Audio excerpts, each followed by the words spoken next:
आप सबके नमस्ते प्रणाम करते ही आप सबके सामने हम एक सोहर उठान गीत लेके आए ही। आप लोग हमरे सोहर उठान गीत के सुनिया और कमेंट करके बताइए कि आप लोग के वो गीत कैसन लगा। और हमरे चैनल ऋतुजा अवधि लोकगीत के सब्सक्राइब करब मत भूलिया। हमें आप सबके प्यार और सपोर्ट के बहुत ज्यादा जरूरत बा। आप सबसे उम्मीद करते ही कि आप लोग हमका प्यार और सपोर्ट करिए। धन्यवाद। देवी मैया जदिहली गोदी में लालना, देवी मैया जदिहली गोदी में लालना, देवी मैया जदिहली गोदी में लालना।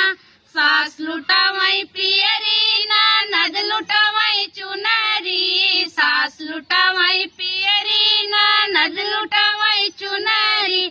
फिर भी जेठनी के लुगरी है रान लालना, फिर भी जेठनी के लुगरी है रान लालना। देवी मैया जदिहली गोदी में लालना, देवी मैया जदिहली गोदी में लालना। सास लुटावई सोना ना नद लुटावई चांदी, सास लुटावई सोना नद लुटावई चांदी। फिर भी जेठनी के पीतल है रान लालना, फिर भी जेठनी का पीतल है रान लालना।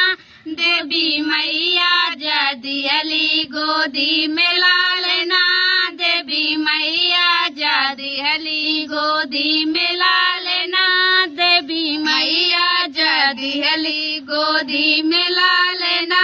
सास लुटावई टंकी ना नद लुटावई बल्टी, सास लुटावई टंकी ना नद लुटावई बल्टी। फिर भी जेठनी के लोटा है रान लालना, फिर भी जेठनी का लोटा है रान लालना। देवी मैया जदिहली गोदी में लालना, देवी मैया जदिहली गोदी में